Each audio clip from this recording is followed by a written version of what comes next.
Hello, and welcome to the GRACE podcast series.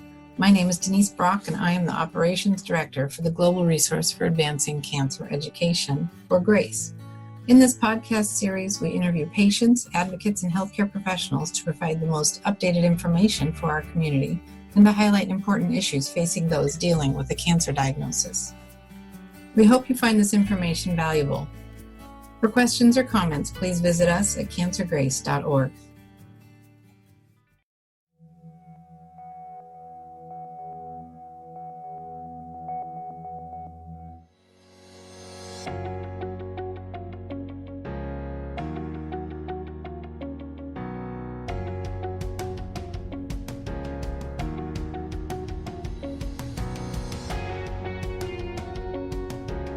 Hello and welcome to GRACE Breast Cancer video series.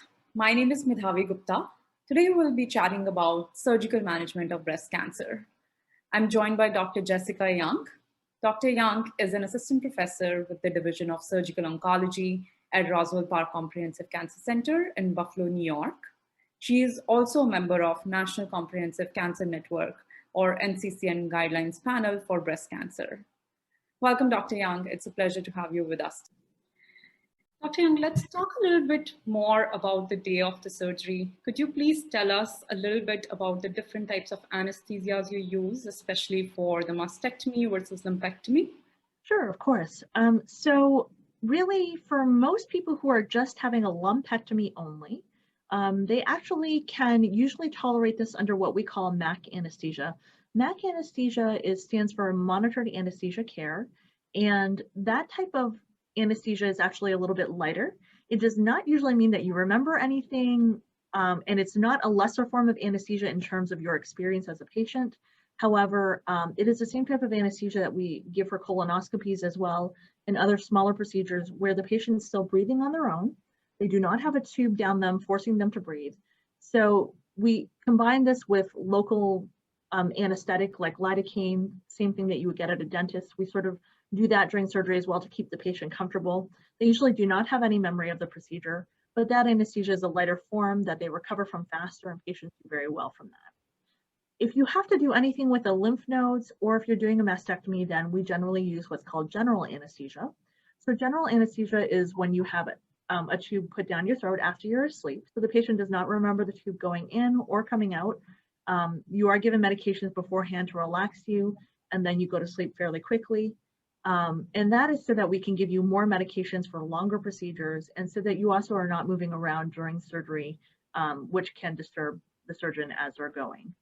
In addition to that, I will say that it's very common for the anesthesiologist to also do what's called a nerve block on either side, especially when you're having a mastectomy.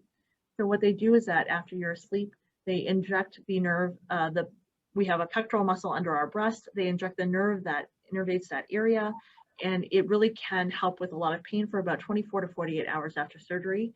At Roswell, it is a standard to do that, and it is at a lot of institutions as well, and it seems to help out with pain. But that's something that's done after you're asleep on the operating room table. Could you tell us about the surgical technique? How long is the incision, and what do you exactly do after the incision is made? Sure. So the incision really does depend on how big the tumor is. There are a lot of different ways to do it. Generally, you can make an incision. So for a lumpectomy, for example, if we are making an incision, we usually go right over where the tumor is, and therefore we can make sort of the smallest incision at that point. Other people make incisions from around the nipple or areola, or from underneath the breast in the inframammary crease. Wherever you make this incision, you go over to where the tumor is. And then I really like to think of it as a cube of tissue coming out. So the cancer is in the middle, but we're taking out tissue from all around it. You don't want to be right on top of a cancer. You want to have margins around it so that it really decreases the chance that it will come back. So then we take this tissue out, and then it's sent off to pathology. And then sometimes we move some of the tissue into its place so that it scars down a little bit better and the patient doesn't notice as much that they have missing tissue in that area. That's really the way that we do lumpectomies.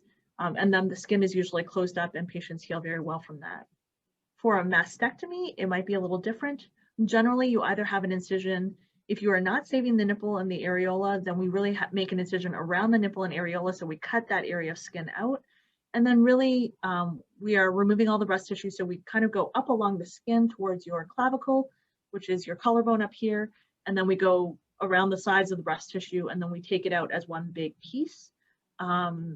And then if you're doing reconstruction, then we'll do reconstruction there. If you're not doing reconstruction, then we would just sew everything closed after we put brains in.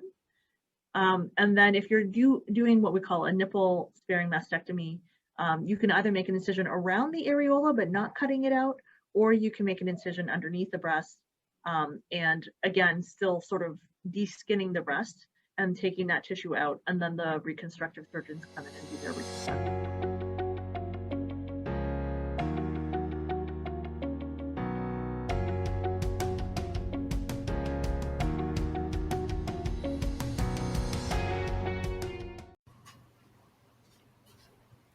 Thank you again for joining us. This podcast was made possible by the generosity of sponsorship from our friends at Lilly and Exelexis.